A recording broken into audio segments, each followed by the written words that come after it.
is there? I got a couple people on. Let me know who is here, and we can talk a little bit. I'm just gonna play though.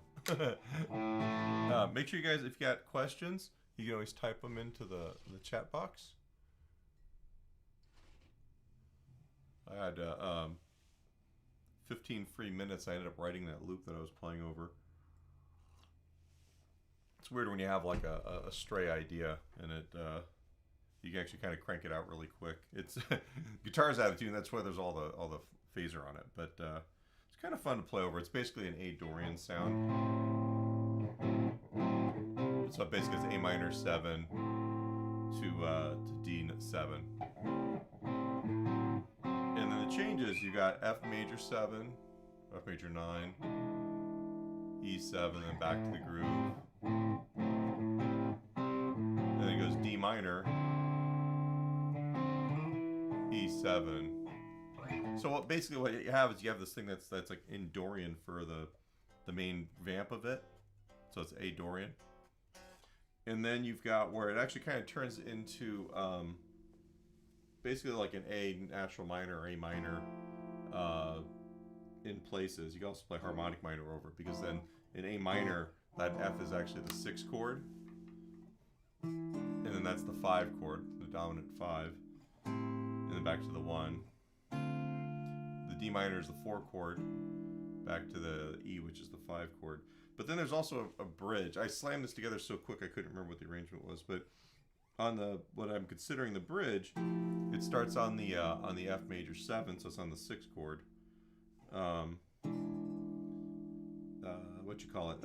E7, A minor, and then I'm going up to a C7, which brings us back to the F chord. And then that F7 is going to bring us back to the top vamp in A minor. So harmonically it works pretty cool, because you're setting up this Dorian sound, but then all the rest of the chords give you the opportunity to make the harmony a little bit more functional. You're kind of able to move around a little bit because of like being able to use dominant chords and things like that. So, well, that's my deal. I know it's the day before Christmas Eve, so probably not be a whole lot of folks on here, but if not, I'll just play. Have some fun.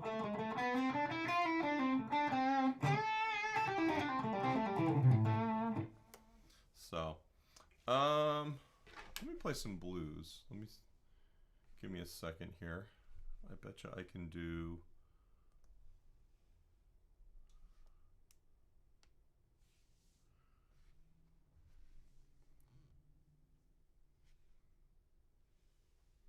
See if I get busted for doing this.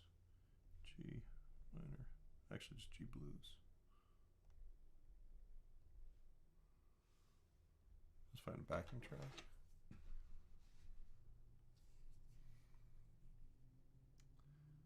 This one says a soul blues backing track in G. What does this sound like? Part of the fun of finding backing tracks that aren't on my own channel.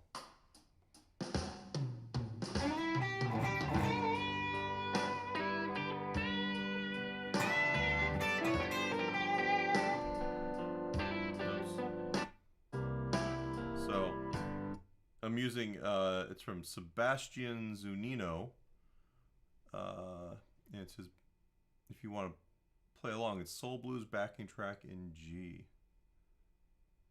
I think that's about where it starts. It's cool, it's got some changes in it.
Hey, who is here? Anybody here? I'm just sitting here kind of messing around. It's a holiday night. Usually, it's kind of funny. You would take these gigs, gig nights like this, when you do bar band stuff, because, you know, at least when you're in your 20s and 30s, that's when people are like home for the holidays. This is also like the night before Thanksgiving too, where people are home for the holidays, but they're not really ready to hang out with the family, so they want to go to a bar and have fun. So it used to be kind of a fun night to go play gigs, and now not so much. You know, just things are kind of different these days. And now we don't have gigs, so. If you guys have questions about any of the lessons, let me know. This week I put out kind of a pile of starter or beginner or foundational kind of lessons. So I'll definitely answer questions about that stuff. But we've also had a bunch of other stuff going on.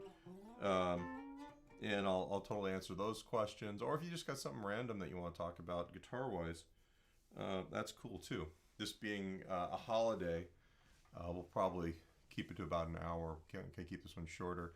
But I'll answer any questions. If you guys are wanting to look at some pain, we can always talk about my pedal board and what's going on there. So I'm actually playing through I have a small pedal board. I'll take you guys on a quick tour here. This is what I'm playing through tonight. And this is kind of my grab and go board, but it's not really, when the pandemic hit, I got rid of a bunch of stuff and then haven't really replaced it. So what I have on here is my El Capistan, the Strymon delay or echo, which I really love. I'll never get rid of that. This is the E-Lady flanger. And it's really the only modulation pedal I have at the moment that's not actually on my my big board, so that's the only reason why it's on there. And then I've got a J-Rocket 45 caliber, which has been my crunch, and then a Sonic Research turbo tuner. So those of you guys who have used to seeing my pedal board and all of its crazy pedal star Galactica glory, that's that's what the size what I take when I'm playing gigs that are like blues gigs or like the reggae and calypso stuff that I was doing for a while. But that's not the pedals. I was actually looking at who was it? Primax, I think. I bought a J-Rocket Archer pedal from them last month, and then they sent me. Then you get on the list, and they sent me a thing. They had a demo version of the J-Rocket Blue Note pedal, which is like a super low gain drive pedal for like bluesy leads and things like that. And ever since I saw what's his face, Sean Tubbs, he did a pedal board demo and he had one of those on it, and I really loved what he did with it. He uses it primarily as a neck pickup sound, and I'm like, it's almost half price because it's a demo. So I might get that before the end of the year and have a low demo, because then this board I would have like my one crunch that's yeah, I've got my crunch, and then I could have something that I don't have to like turn knobs to get kind of a cleaner lead sound.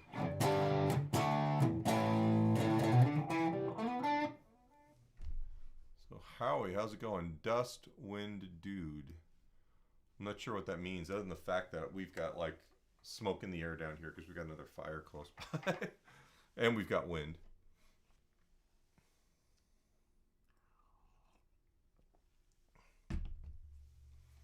So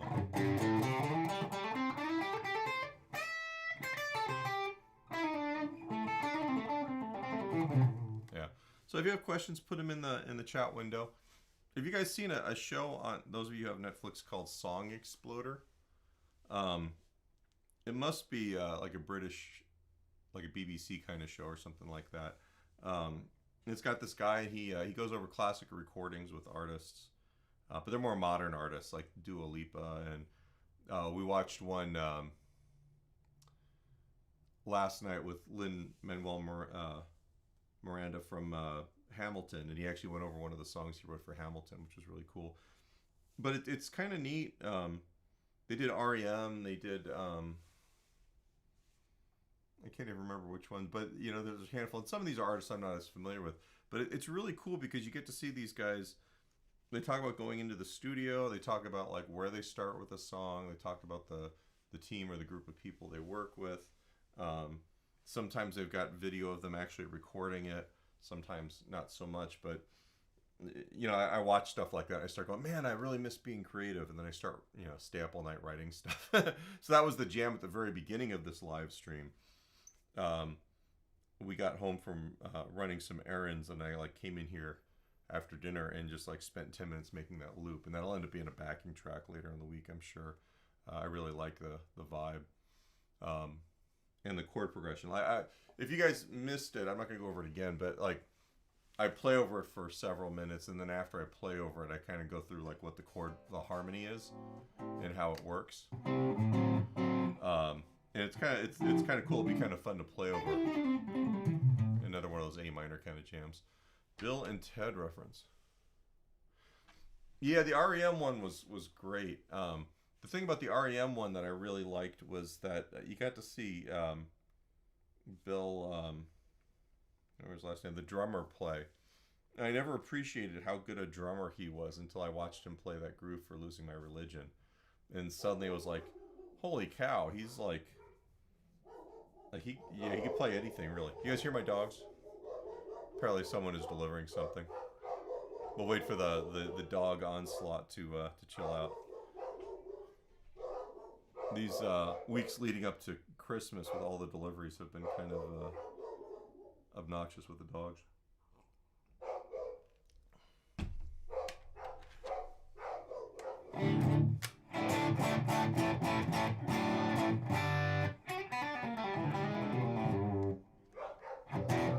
Almost there.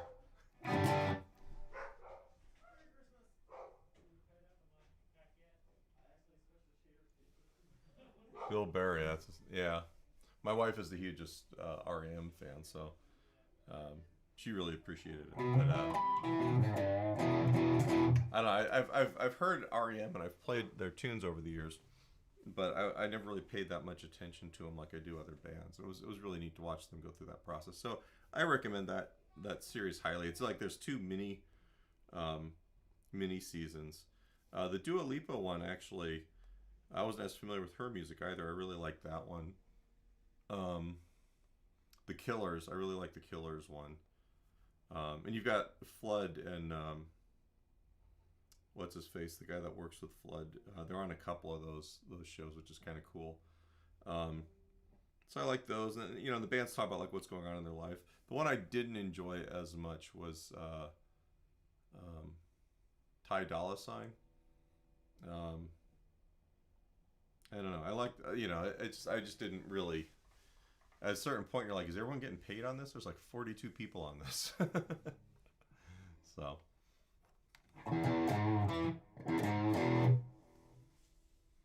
Yeah, everybody, you know. So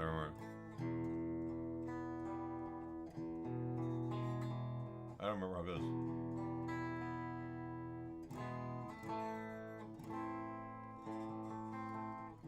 I don't even remember. I turned it, but yeah, that's a good one too. Everybody hurts. That is a good one.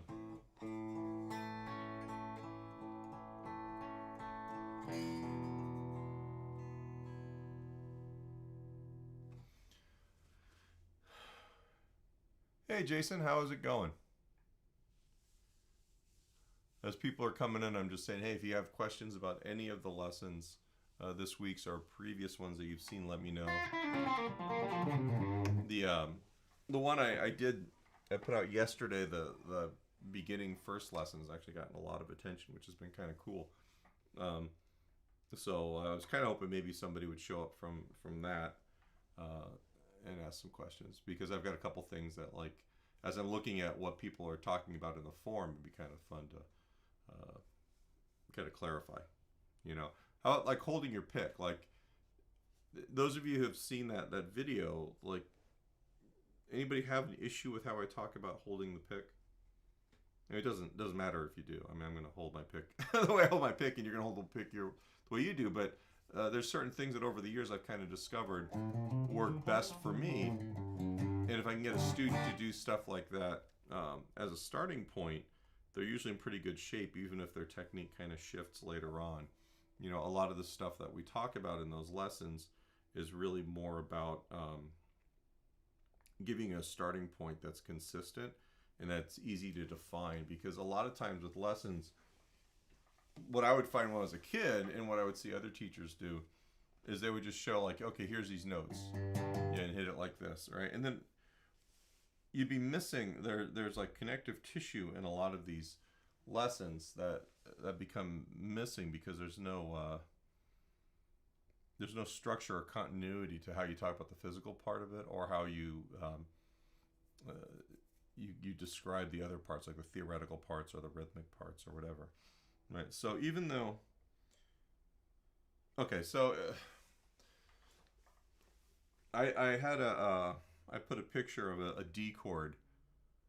I've been working on these lessons for the last week or so, and a friend of mine who he's a friend. I've actually met him in real life. We mostly at the NAMM show, but I really have a lot of respect for him. He's he's got instructional books on Hal Leonard, and he knows what he's talking about. But we kind of like almost got into it over teaching a D major chord at the very beginning of lessons. And I don't want to argue with anybody. It's silly to argue about these things.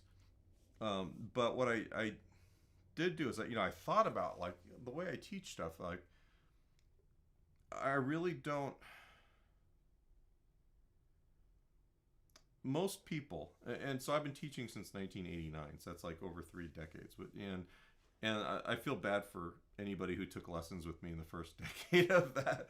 I was still trying to figure things out, I think, But over the years, starting people with an A chord and a D chord and an E chord, it does a couple things. And one of them is that it gives us the opportunity to discuss how your hands work and how chord changes work. And, there are things that they may not be as easy if you just put it in front of somebody, but if you actually use it as part of the process of teaching, there's not really a problem with giving people those chords in the beginning. If you got a 6 or 7-year-old child, that's a whole nother story, right? And then we've got other chords. We can do like the 3-note C, 3-note G, maybe do D7 if you had to do a D. And there's a couple things that you can do to ease them into using all their fingers, but for the most part, I don't see a problem with those chords. The other thing with this stuff is that people say, well, I can never play an A chord like this, or I can never hold my pick like that. And the reality is you can do anything, really, unless you've like, I've had students where they've broken their wrists and it's set weird. My father, okay, short, kind of funny story. My dad was much older than me. He was in his 40s when I was born. So he was born in 1928, and he went to Brooklyn Technical High School during World War II. And their summer camp essentially was they took the kids to upstate New York, and they would they'd hose all of the grossness out of the B-17 and B-24 bombers coming back from Europe, and they'd rebuild them and send them back. So his summer job was basically like restoring bombers. But he was in a workshop, and he was talking to a girl, and he was probably like 15 or so, and he went to like put his hand back because he was like, oh, being all cool. And he didn't realize that instead of putting his hand on the workbench, he actually stuck it in the belt of like some sort of rotary, like a drum sander or something like that, or some kind of belt, and it smashed his hand up. And, being poor people during World War II in the 40s, they didn't have the best care. So his hand, it healed not so great. So he tried to, much later in life, learn how to play. And there was stuff he physically couldn't do because nothing was actually where it was really supposed to be. It was all off just a little bit. His hand looked pretty normal, but like, honestly, those are like the only times where I really think that people can't do something. And typically it's a matter of getting them to think about it And as a teacher, it's not like you present somebody that D chord and say, learn it. Learn it! Like Dwight on The Office.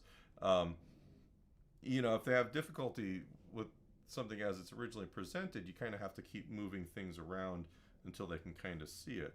And sometimes it's up to the teacher, you know, to kind of say, hey, you know what, they're not being successful with this particular thing because maybe it's their thumb placement on the back of the fretboard, or maybe they're letting their fingers collapse, or maybe they're doing something that's unique to them that's getting in the way of them being efficient. But I feel pretty confident that the stuff that I'm teaching will get a person from point A to point B. But a lot of times when you get somebody who's played for a long time or who is self-taught, sometimes you kind of have to work with their perceptions of how things are, or their expectations of what comes out of a lesson, or their expectations of what their actual potential is. You know, I think that that's kind of an important thing to realize. You know, several years ago, I decided I didn't like the way I held the pick and the way I picked. I couldn't play very quickly. My rhythm guitar playing didn't feel very good. All right, so, you know, I got really into this idea that I had, you know, because you can see from this guitar, can you tell where's the front of the guitar off? But I really wanted to get away from as much as possible having any kind of anchor, right? Which meant that I really had to make an effort to get the wrist happening. All right. All right. And I'm still, you know, I'm still a little frustrated by this, but the reality is that it took me years to reprogram how my hands work, but I got there. All right, and this is a pretty major thing because I was taking something that I had done for decades and rebuilt it, and, you know, and because of that, you know, even things like this kind of rhythm guitar, that's all way easier because I can articulate from the wrist. So I made a change in how I physically play, knowing it would take a while, and I would have to really kind of struggle with it. And that's the thing, is getting people to understand that, like, you know, this instrument isn't something that, like, we can just plug in a new a new chip and then you can do these things. A lot of the time when you're learning how to get from point A to point B with something, whether it's a chord change or a soloing concept or whatever it may be, you know, these things take weeks and months and sometimes even years to kind of work into your playing. You know, the instrument, learning the instrument is more of a journey. You know, you never really get to where you want to be, because as soon as you get to where you thought you wanted to be on the instrument, you suddenly realize, wait a second, this thing over here is actually, you know, now that I understand it better, I really need to get, you know, cleaner at this, or I need to fix that, or I need to understand this other concept, right? And that's part of the beauty of taking any musical instrument, or really any kind of art, is this idea that, you know, the process is the most important thing. You have to be process oriented. You can't be product oriented.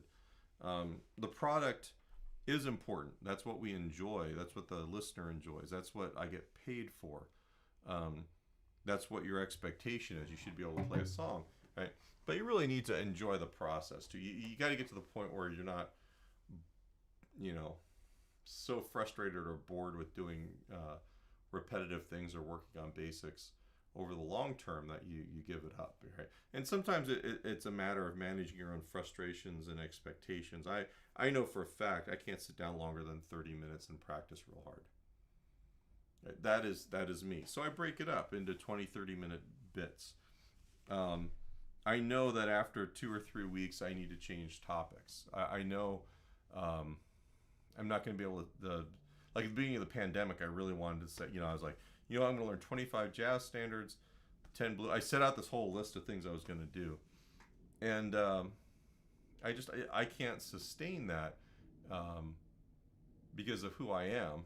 Like, there's the kind of person and the player that I am, and my schedule and everything else. So I do know that, you know, for me, I break it up into more manageable chunks. In those manageable chunks, over time, they build what I really want to build. So, yeah, me too, but as far as the people who don't hold the pick that way, there's different ways of holding the pick, and there's some people that hold the pick in ways that I just don't understand at all, that make great music with it and it doesn't get in their way. Right? But it's kind of hard if you start at that point, you know, like holding it between these two fingers. Jason, anchoring like that gave Steve Morse issues with his right hand. Yeah, it's weird, you know, like you look at guys like Steve Morse and even maybe someone like Yngwie. I think he kind of, you know, sometimes you have people where it's like this rigid anchor, and sometimes, like for me, it wasn't like I would rigidly anchor, but I would feel the front of the guitar with my fingers, like it was just like this loose or kind of brushing anchor, right? And especially as you get older, I turned 50 this year, so now I feel like I'm ancient. But the reality is that the more and the longer that you play with, we'll say, inefficient physical approaches to the instrument, the more wear and tear you put on your body. And then you have things like Steve Morse, because he's a very high impact player. He plays a lot of notes. He can play really quickly. He plays a lot of music, and he's also a compulsive practicer. When he took those years off and became an airline pilot, he would tell stories about, you know, it was like a 2-hour drive to wherever he flew out of, and he got really good at steering the car with his knees, and he had a little travel guitar, and he'd just be going down the highway just, you know, practicing the scales or whatever. He's like that kind of guy, and it's hard because when you do things like that, you're putting tension in your body. For me, you know, physically, the management of tension, whether it's playing guitar or singing or even like playing drums and things like that, that's the killer for me musically, and it's the killer for me physically. Like if I haven't really been playing drums much this year because I generally don't here at home. I usually play drums in classes when I'm teaching, almost never on a gig.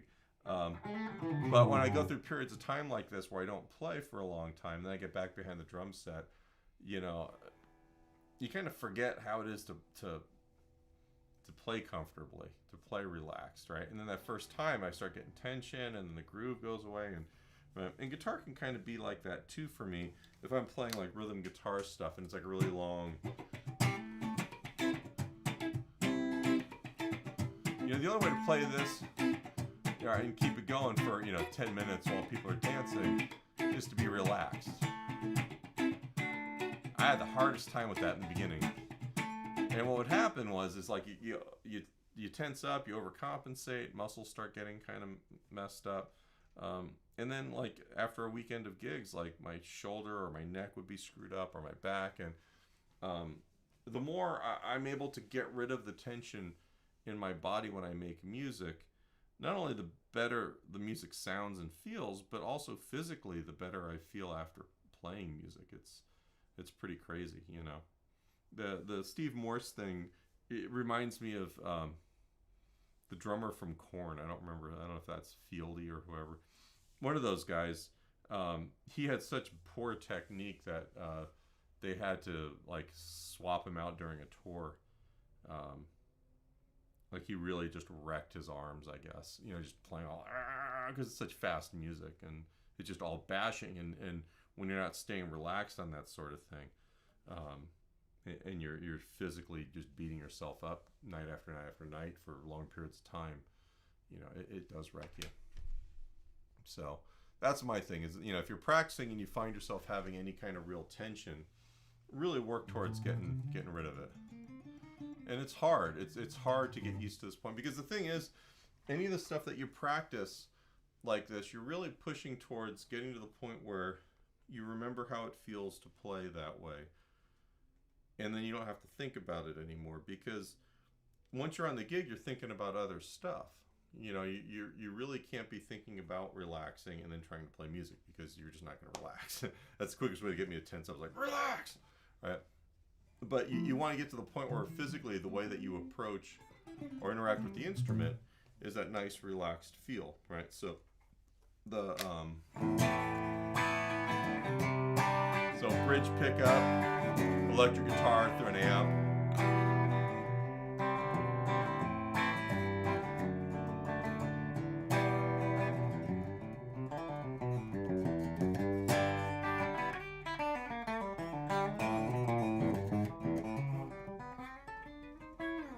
So I went through, I don't remember what I played there. I played some chords, and then I played some kind of different key center bluegrassy kind of deals. You know, and being able to kind of improvise like that, then I feel the tension starting to creep back in, right? But in order to like keep the strumming and then play individual strings and then, you know, aim at certain strings or do like bass note, that stuff feeling good, especially while talking or singing. Alright, that's all about getting rid of the tension and also just not anchoring. You know, it's the hardest thing to quit doing. That's why, like, I'm a little bit of a jerk to my students about stuff like that, because that's an easy habit to learn and a really difficult one to unlearn. And it can be unlearned, but it just takes a while. That was probably way too much about tension and stuff like that, but that's an issue for me.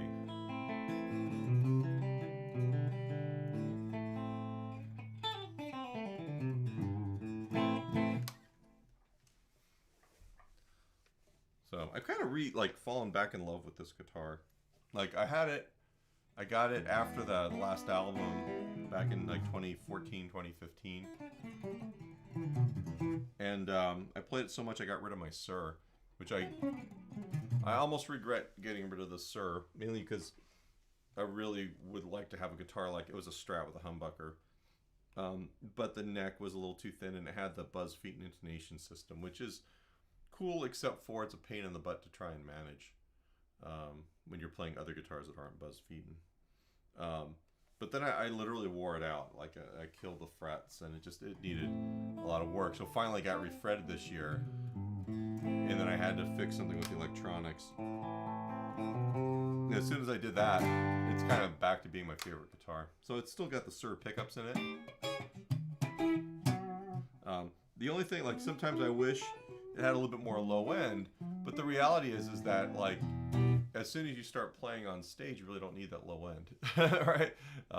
You know, it's got all the frequencies that we really need to be able to hear in the context of a band.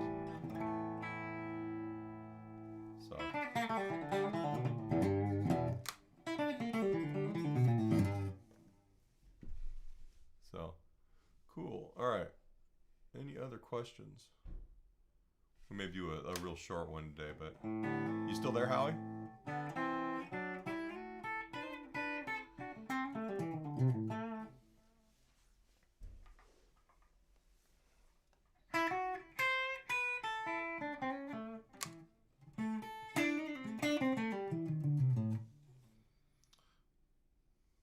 Okay, I'm just gonna, let's find something else to play over that's slow whiskey blues in C minor. Yeah. Slow blues in G. Let's see what this sounds like.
So I'll tell you what, I'm probably gonna probably cut it short tonight.